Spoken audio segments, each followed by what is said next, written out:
Assalamualaikum warahmatullahi wabarakatuh.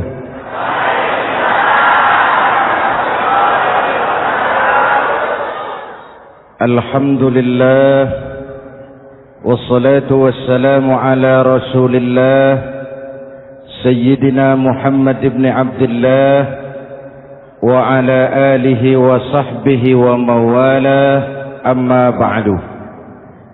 Saudara-saudara kaum muslimin di seluruh tanah air, hari-hari pada minggu akhir Ramadan kita bersama-sama menyaksikan sebuah fenomena tentang pindahnya kegiatan umat dari masjid ke pasar, dari masjid ke terminal, dari masjid ke stasiun, dari masjid ke bandara. Apa boleh buat, itulah wajah kita. Bahwa lebaran artinya mudik, bahwa lebaran artinya baju baru dan makanan. Lebaran berbeda dengan Idul Fitri. Lebaran adalah tradisi yang setiap kita boleh ikutan. Siapa saja boleh ikut lebaran, tapi tidak tiap orang bisa merayakan Idul Fitri. Mau puasa atau tidak puasa, boleh lebaran. Tidak dilarang sama petugas keamanan. Mau ibadah Ramadan atau tidak melaksanakan ibadah Ramadan, boleh ikut lebaran. Tapi tidak berarti merayakan Idul Fitri, karena selalu ada kos dari apa saja yang kita lakukan. Saya mau cerita, mau dengar nggak? Ada dokter gigi, dokter baru. Satu sore praktek, pasiennya 4 orang nunggu duduk jejeran. Dipanggil pasien pertama, diperiksa, berlubang giginya, dicabut tanpa dibius. Namanya dokter baru. Pasien ini teriak, aduh sakit dok, tidak kuat, sakit. Teriakannya keras sekali. Pasien yang 3 orang yang nunggu gemeter, lari semua. Selesai dicabut, diobati, selesai, tanya, sudah selesai dok? Sudah mas. Berapa biayanya? 200.000. Loh, biasanya kan 50.000, kok 200.000? Biasanya sih memang 50.000, tapi siapa suruh kau teriak? Yang 3 lari.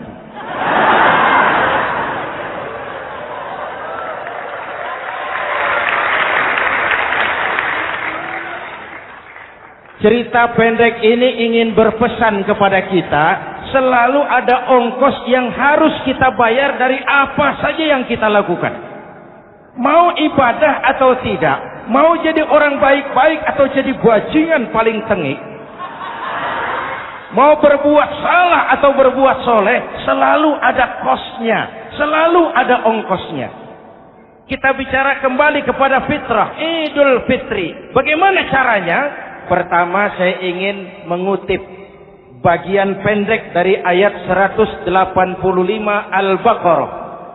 Walitukmilul iddata walitukabbirullaha ala ma hadakum wala'allakum tashkurun. Ada 4 hal dari cuplikan ayat pendek ini. Pertama, walitukmilul iddata, hendaknya engkau sempurnakan jumlah bilangan hari puasamu.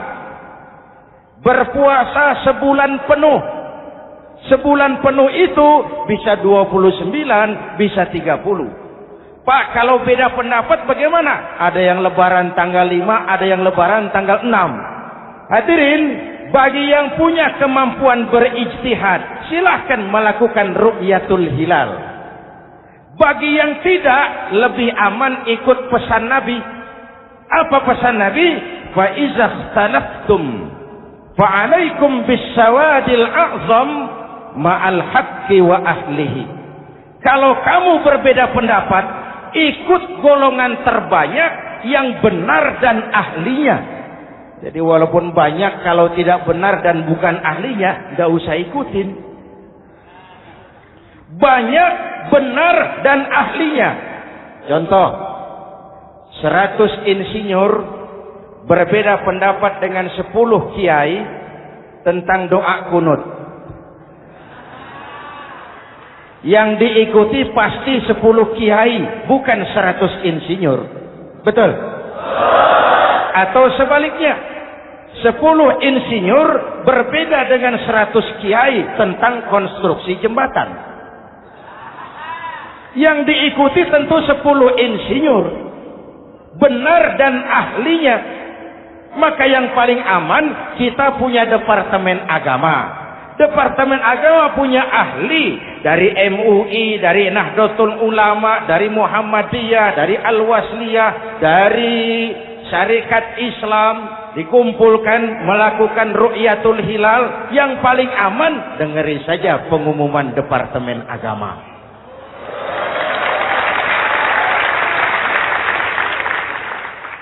Tapi tetap menghormati mereka yang meyakini 1 Syawal jatuh pada tanggal 5. Beda boleh, marah jangan. Jelas?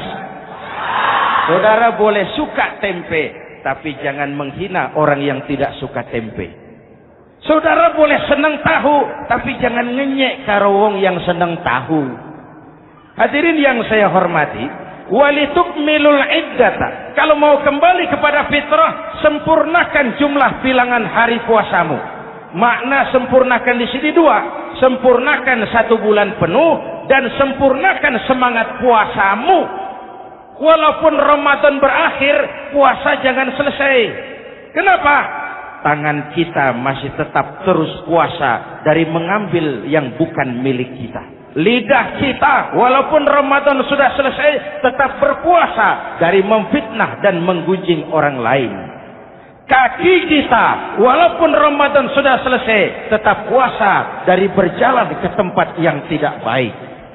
Perut kita tetap berpuasa dari kemasukan barang-barang yang haram. Sempurnakan semangat puasamu. Sikap disiplin, sikap jujur, merasakan kehadiran Allah dekat dalam hidup. Nih, contoh ringan. Tadi waktu asar dan zuhur, saudara sholat apa tidak? Sholat. Waktu sebelum sholat kan berwudu. Ketika berwudu kan berkemur. Umpama waktu berkemur itu saudara korupsi, sedikit saja airnya saudara minum, saya yakin jangankan petugas keamanan, teman wudhu sebelah pun tidak akan tahu kalau waktu berkemur saudara korupsi. Kalau selesai Ramadan ini diterjemahkan, insya Allah negara kita bersih, berkurang korupsinya. Hadirin yang saya cintai, saya kembali kepada pesan Al-Baqarah 185 tadi. Walitukmilul iddata. Sempurnakan jumlah bilangan hari puasamu. Puasa sebulan penuh dan kemudian lanjutkan semangat Ramadan. Disiplin, merasakan diri di bawah pengawasan Allah. Sekarang ini Allah ditekan. Kita iman dalam ucapan tapi sekuler dalam perbuatan. Tuhan cuma ada di masjid. Di kantor Tuhan hilang, maka korupsi merajalela. Tuhan cuma ada di masjid. Di pasar Tuhan hilang, maka timbangan tetap curang. Iman dalam ucapan tapi sekuler dalam perbuatan. Kalau jiwa dan semangat Ramadan kita bisa terapkan, insya Allah korupsi akan berkurang. Sekarang kan kita prihatin, yang tadinya teriak-teriak wong cilik malah ribut rumah mewah.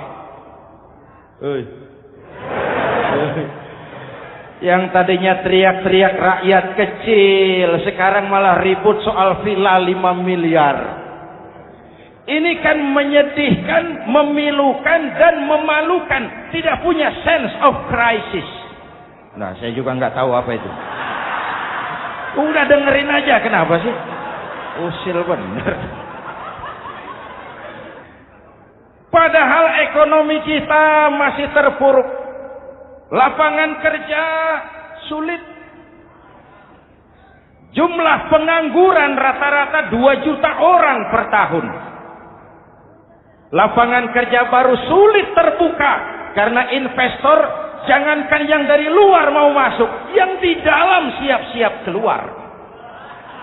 Terakhir kita dengar Sony, pabrik elektronik besar, mau cabut lagi, pindah invest ke Taiwan, menyusul pabrik silet yang di Ciputat itu. Ketika ditanya apa investasi di Cina lebih murah, tidak, dia bilang lebih mahal, cuma lebih pasti. Di Indonesia murah, cuma mejanya kebanyakan. Biaya siluman, namanya siluman nggak karu-karuan. Keluar uang banyak, urusan tidak pasti, capek. Disahkan undang-undang penyiaran yang justru ditolak oleh masyarakat penyiar sendiri. Industri penyiaran bakal kolaps karena sekarang ini boro-boro mereka industri televisi mau break even point, mau pulang modal, dengan ke depan bisa bangkrut. Akibatnya bisa kita pastikan, jumlah pengangguran makin bertambah. Hadirin yang saya hormati, kita memang setuju jangan terlalu mengadopsi siaran-siaran televisi dari luar. Kita harus punya filter.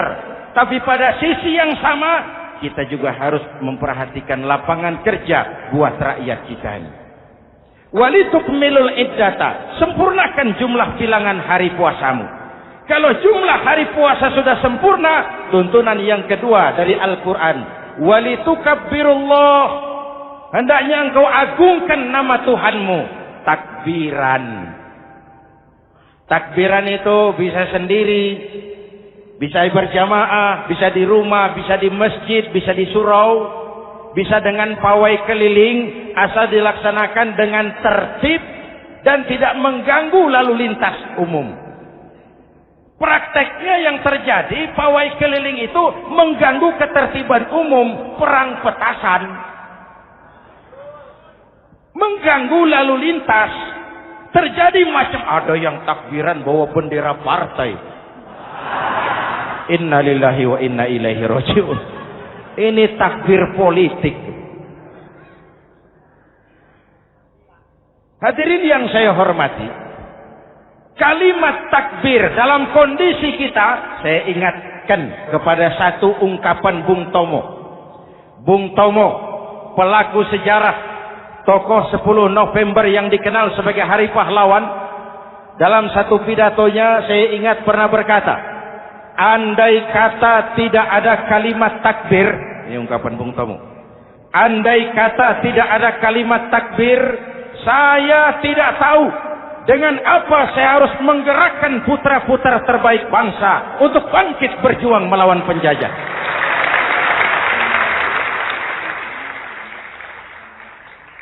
Ketika Allahu Akbar, itu londo,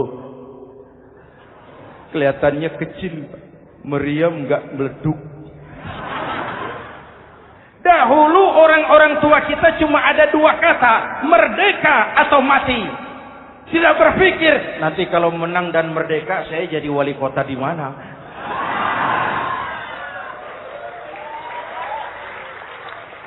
Kalimat takbir, bangsa ini harus bangkit dari keterpurukan. Bangsa ini harus bangkit mengejar ketinggalan-ketinggalannya. Bangsa ini tidak boleh terpuruk terus. Dan semangat takbir harus menjiwai kita. Tidak ada capek dalam perjuangan. Tidak ada puas dalam upaya. Keberhasilan cuma pengantar ke arah keberhasilan yang lebih baik lagi. Walitukabbirullah, hendaknya engkau agungkan nama Tuhanmu. Nama Allah menjadi motivasi besar dalam kehidupan kita. Ini pesan Quran Al-Baqarah 185. Pesan kedua, setelah sempurnakan jumlah bilangan hari puasamu, agungkan nama Tuhanmu. Takbiran.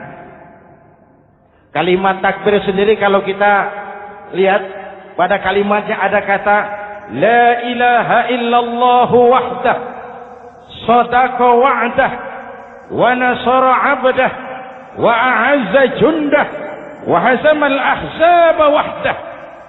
Tidak ada Tuhan selain Allah, esa, tidak beranak, tidak diperanakan, wahdah, tidak bisa diumpamakan dengan apapun. Sadaqa wa'dah, Allah yang maha menepati janjinya. Wa nasara 'abdah, Allah yang maha menolong hambanya. Kalau bukan kebesaran Allah, berat berjuang Ramadan ini melawan musuh yang tidak nyata. Puasa itu kalau olahraga golf. Benar Pak, kalau tinju lawannya kelihatan. Betul. Sepak bola musuh kelihatan. Bulu tangkis kelihatan. Golf siapa musuhnya? Itulah puasa, menghadapi musuh yang tidak kelihatan. Itu lebih berat daripada perjuangan mengangkat senjata, lebih berat daripada berjuang mengorbankan harta. Tapi kalau di bulan Ramadan saja Rasulullah menang dalam perang Badar, itu harus jadi sumber motivasi. Dengan kalimat takbir, dengan keagungan Allah, bangsa Indonesia harus bangkit dari keterpurukan. Ibu bapak hadirin yang saya hormati, jadi bukan akhir Ramadan lalu sibuk beli baju. Boleh, tapi bukan itu yang utama. Laisal id bilibasin jadid, walakinnal id bita'atin yazid. Idul Fitri bukan pakaian baru. Idul Fitri adalah ketaatan yang meningkat, yang telah ditempa, digojlok, digembleng oleh Ramadan. Jadi kalau Ramadan rajin baca Quran, lalu selesai Ramadan sayonara Quran, latihan tidak berhasil. Ramadan rajin ke masjid, selesai Ramadan selesailah ke masjid. Awal Ramadan full house sampai ke halaman, akhir Ramadan cuma imam berdua tikar. Masjid kembali senyap, padahal masjid adalah pusat kegiatan umat. Saudara lihat dari sejarah, ketika hijrah ke Madinah, Rasul singgah di Kuba. Apa yang beliau lakukan? Membangun masjid. Ketika sampai di Madinah, kesibukan pertama beliau apa? Mencari rumah dinas? Bukan. Kesibukan pertama beliau mencari lokasi di mana membangun masjid. Isra dan Mi'raj, perjalanan besar dimulai dari masjid ke masjid. Ini indikasi masjid memang merupakan pusat kegiatan umat. Umat Islam dengan masjid seperti ikan dengan air, tidak boleh pisah. Ada ikan yang tidak betah di air? Ada. Ikan mau modar. Kalau umat sudah mulai menjauhi masjid, jiwanya yang akan mati. Kalau jiwanya mati, jasadnya masih hidup, itu namanya bangkai berjalan. Walitukabbirullah, engkau agungkan nama Tuhanmu, takbiran.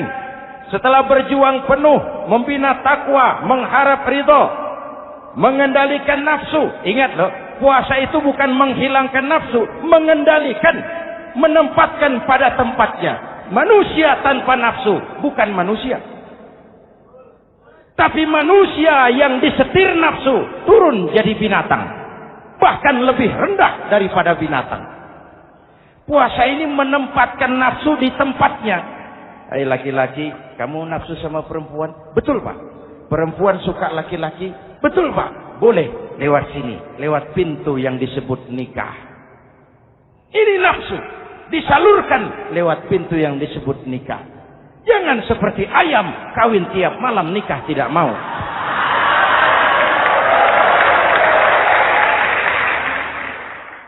Hai manusia, nafsu kepada materi, kepengen kaya? Iya Pak. Boleh. Usaha yang halal, jual beli yang halal.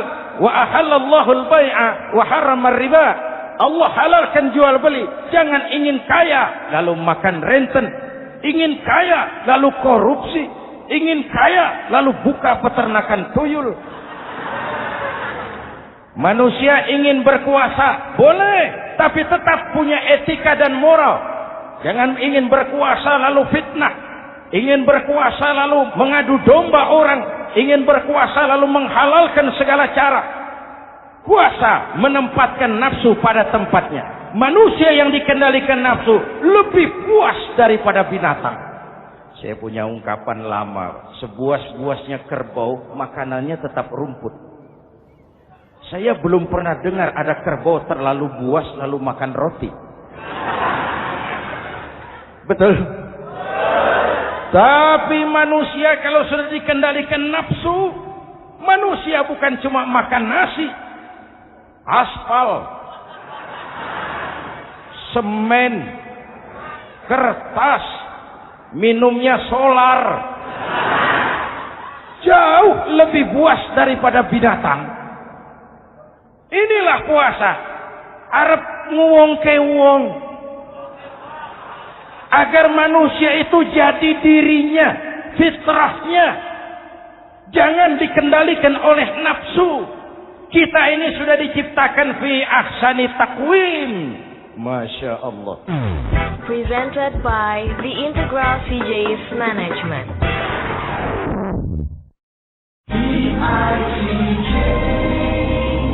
Hadirin, yang ketiga pesan Al-Baqarah 185 tadi.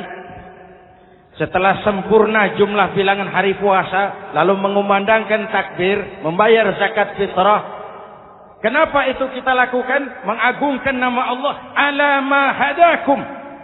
Agungkan nama Allah yang telah memberikan hidayahnya kepadamu. Masya Allah nih, hidayah. Kita bersyukur. Hidayah ini hak prerogatif Allah. Diberikan kepada siapa saja yang dikehendaki oleh Allah. Kita bisa lihat dalam sejarah. Ada anak Nabi tidak mendapat hidayah, tidak terpanggil mengikuti kebenaran yang disampaikan oleh bapaknya. Namanya Kan'an, putra Nabi Nuh. Ada ayah Nabi bernama Azar, ayah Nabi Ibrahim. Putranya penegak tauhid, ayahnya produsen berhala. Ada istri Nabi, istrinya Nabi Lut, tidak mendapat hidayah, tidak terpanggil mengikuti kebenaran. Lalu Abu Jahal, Abu Lahab, paman Nabi, melihat Nabi, menyaksikan mukjizat, mendengar wahyu, melihat tutur kata Nabi, hidayah tidak datang kepada dia, maka mereka tidak terpanggil mengikuti kebenaran. Kita alhamdulillah keponakan Nabi saja bukan, mendapat yang namanya hidayah ini. Ini harus kita pelihara, kita jaga baik-baik, karena ini merupakan hak prerogatif Allah. Yahdi man yasha, diberikan kepada siapa saja yang dikehendakinya. Hadirin, sembari kita mengambil pelajaran tentang Kan'an yang tidak dapat, putra Nabi Nuh.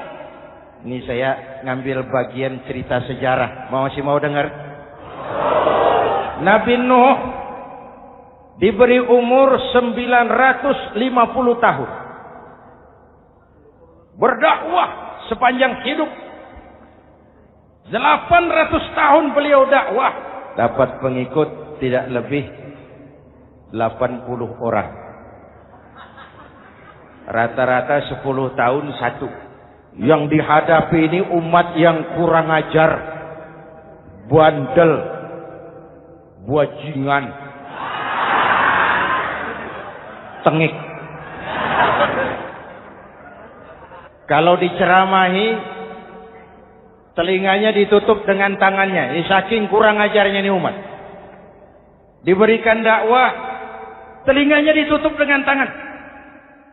Nabi Nuh ketika di puncak kesabarannya munajat, ya Rabb, bagaimana Nuh? Siang malam saya berdakwah kepada umat ini. Saya sampaikan risalahmu, saya canangkan seruanmu, saya sampaikan ajaranmu. Inni da'autu qaumi lailan wa nahara. Siang malam saya berdakwah kepada umat. Wa inni kullama da'autuhum ja'alu asabi'ahum fi adhanihim. Tiap kali saya sampaikan dakwah kepada mereka, mereka tutup telinganya dengan tangannya. Saya tidak sanggup menghadapi umat seperti ini, ya Allah. Habis mau kamu bagaimana, no? Sikat saja sudah semua ini. Bikin mati saja. Nanti kalau punya anak, anaknya kafir lagi. Lebih baik bapak moyangnya, mbah-mbahnya sikat semua. Rabbi la tazar 'alal ardi minal kafirina dayyara. Jangan disisakan orang kafir. Habisin semua. Itu mau kamu? Iya. Buat kapal Nuh, nanti aku turunkan banjir. Dengan apa saya membuat kapal, ya Rabb? Pakai kayu, Nuh. Kayunya dari mana, ya Rabb? Dari pohon tentu. Pohonnya belum ada, ya Rabb. Tanam dulu, Nuh. Membuat kapal, kayunya nanam pohon dulu. Apa artinya? Perjuangan bukan simsalabim abragedabra. Perjuangan bukan makan lombok, ini hari dimakan, ini hari pedas. Perjuangan itu proses. Ada keringat, ada air mata, ada darah, tempo-tempo nyawa. Itulah perjuangan. Sudah pohon ditebang, buatkan kapal di tengah kampung. Umat unjuk rasa lagi. Nuh makin gila. Bikin kapal di tengah kampung, mau belayar kemana? Selesai Nuh, selesai ya Rabb. Naik. Orang-orang yang beriman bersamamu, naik. Binatang serba sepasang, naik.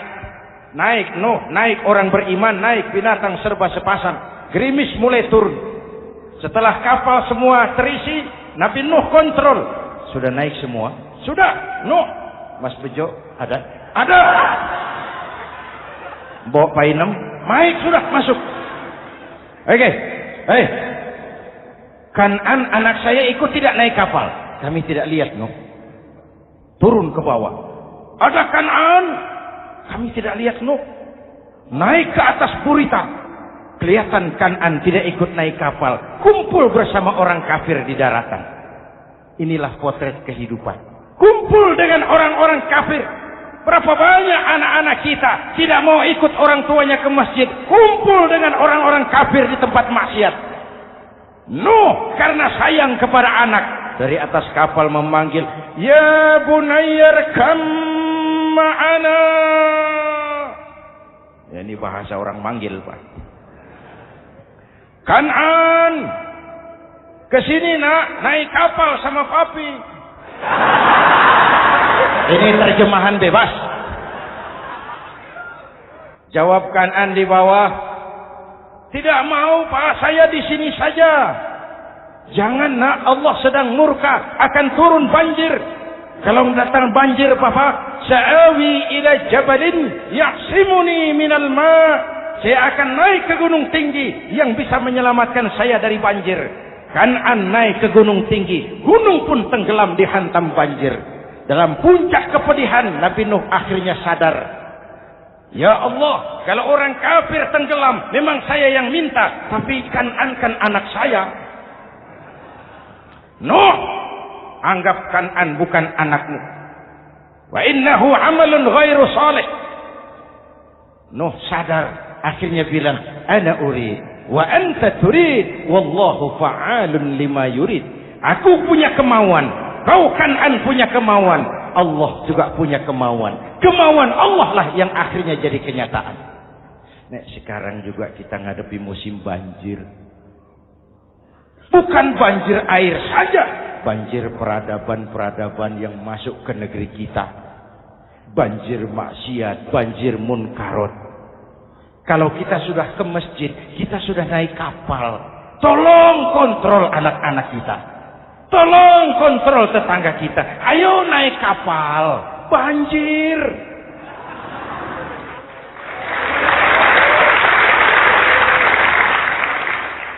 Ditutup ayat ini dengan wala'allakum tashkurun. Atas hidayah yang diberikan kepada kita, kita bisa melaksanakan ibadah Ramadan, bisa takbiran, dan diakhiri dengan ungkapan tasyakkur. Tasyakkur dan tafakkur. Mensyukuri nikmat. Saya berulang kali mengingatkan, nikmat bisa berubah menjadi azab kalau kita tidak pandai mensyukurinya? Bayangkan Pak, tahun 87-an kita itu jadi negara yang berswasembada pangan. Beras kita cukup untuk rakyat kita. Sekarang kita jadi pengimpor beras terbesar. Kita beli beras ke Vietnam, kita beli beras ke Thailand, ke negara-negara yang lebih kecil dari kita. Kenapa? Karena sawah kita tanami gedung dan beton. La in syakartum la azidannakum wa la in kafartum inna 'adzabi lasyadid. Kalau kamu bersyukur, aku tambah nikmat. Kalau kamu ingkar, tidak pandai bersyukur, awas, azabku pedih. Maka ungkapan saya, orang kaya bisa masuk surga karena hartanya. Orang kaya bisa masuk neraka juga karena hartanya. Syukur apa tidak syukur? Pejabat bisa masuk surga karena jabatannya. Pejabat banyak yang masuk neraka juga karena jabatannya. Syukur apa tidak syukur?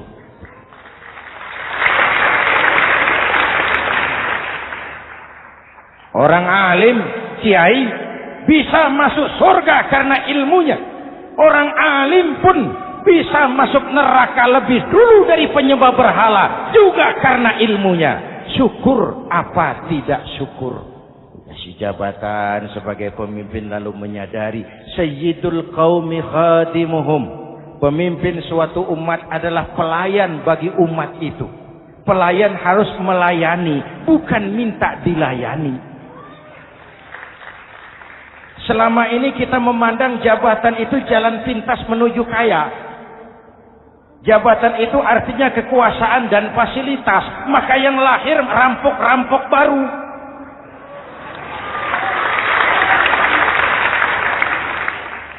Jabatan adalah alat untuk pengabdian di tengah rakyat yang sedang susah, di tengah negara yang sedang terpuruk. Kita memerlukan pemimpin-pemimpin yang sadar sayyidul qaumi khadimuhum. Pemimpin suatu kaum adalah pelayan bagi kaum itu sendiri. Ibu bapak hadirin yang saya hormati, dengan mensyukuri itu maka makna Idul Fitri meresap kembali kepada fitrah kita sebagai manusia. Fitrah kesucian. Secara sederhana orang gambarkan kembali kepada fitrah seperti bayi baru dilahirkan oleh ibunya. Bersih, suci, tanpa dosa. Lantaran sudah dibersihkan oleh ibadah Ramadan. Tapi para ulama khalaf ada yang mengartikan fitrah itu kecenderungan kepada kebajikan. Kecenderungan kepada kebaikan. Itu juga fitrah. Kembali kepada fitrah manusia. Kecenderungan untuk berbuat baik. Kita lahir bayi tidak punya dosa, betul? Tidak ada dosa warisan dalam Islam. Kalau harta warisan ada, dosa warisan tidak. Karena itu dalam Islam juga tidak ada penebusan dosa. Kalau dosa bisa ditebus dengan uang, tentu Menteri Keuangan nomor 1 masuk surga.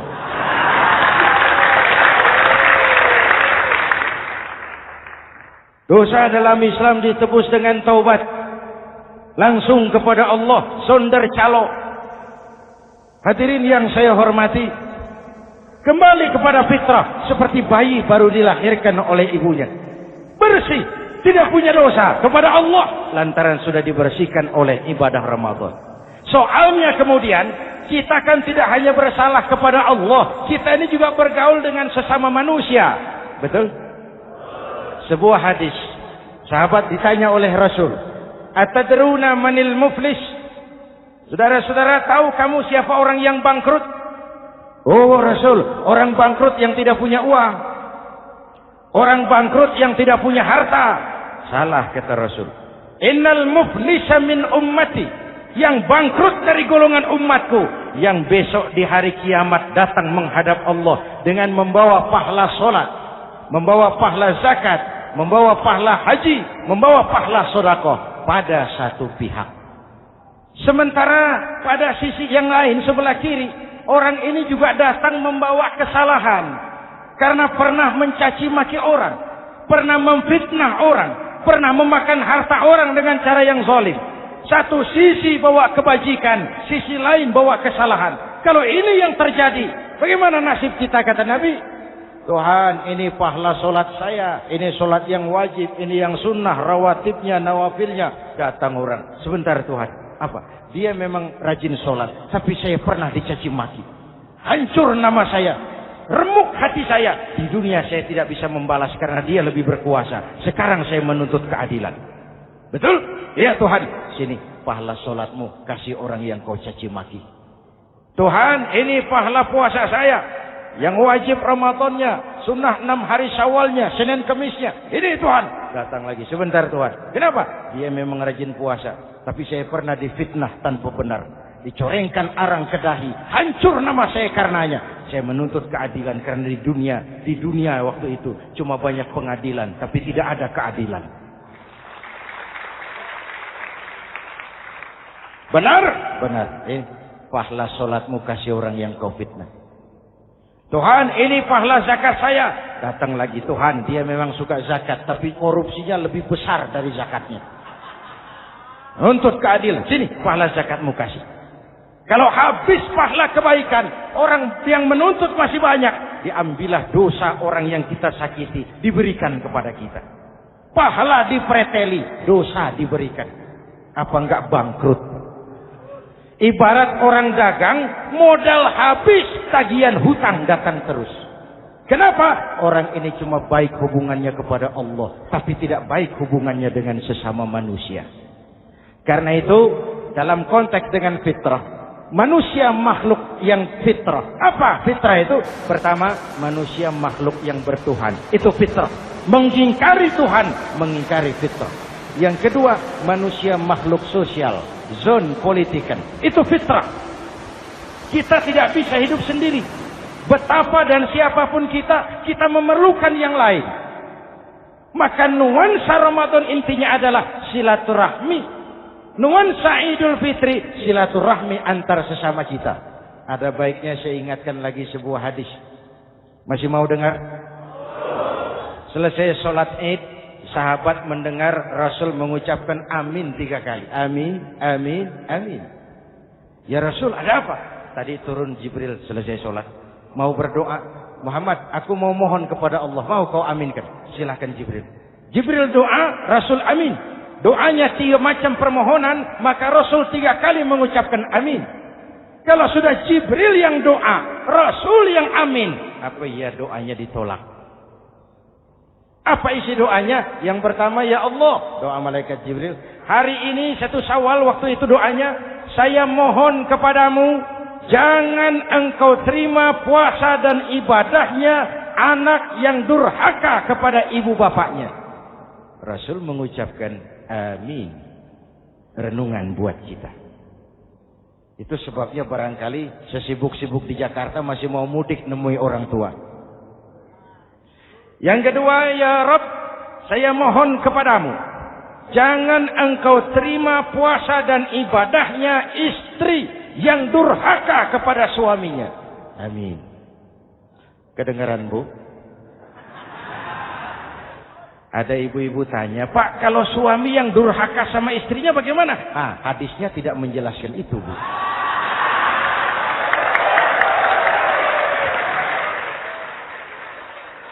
Lo menang sendiri. Yang jelas suami itu presiden rumah tangga, dimintakan tanggung jawab tentang istrinya. Nek istri swarga manut neraka katut. Ketika pulang Isra Mi'raj saja Rasul bercerita, aku diperlihatkan neraka. Neraka ya Rasul? Iya. Lalu aku lihat isinya kok kebanyakan perempuan. Perempuan. Laki bagaimana? Laki juga tidak sedikit. Cuma kebanyakan perempuan. Ya Rasul, apa mereka tidak sholat? Sholat. Apa mereka tidak ngaji? Rajin mereka sama suaminya. Kenapa banyak mereka di sana? Rasul senyum dan menjawab, hunna yakfurnal ashir. Umumnya perempuan kurang bisa terima kasih sama suaminya.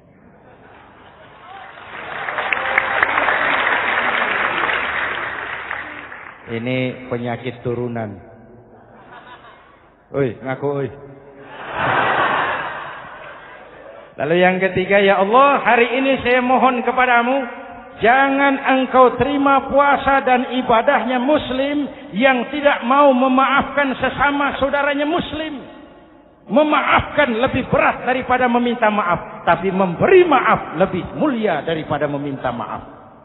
Inilah nuansa mengembalikan semangat saling menghargai, saling mencintai, keutuhan, kerukunan, dan kedamaian. Sudah capek kita rakyat dengan konflik. Sudah capek kita dengan mengedepankan perbedaan dan bukan persamaan. Sudah waktunya kita berbeda tapi tetap bergandengan, tetap bersama menyongsong hari esok yang lebih baik. Mintalah ridho ibu bapak, suami kepada istri, istri kepada suami, dan memaafkan sesama saudara muslim sehingga kita benar-benar kembali kepada fitrah. Terima kasih dan mohon maaf, semoga ada manfaatnya. Usikum wa nafsi bitaqwallah. Wassalamualaikum warahmatullahi wabarakatuh.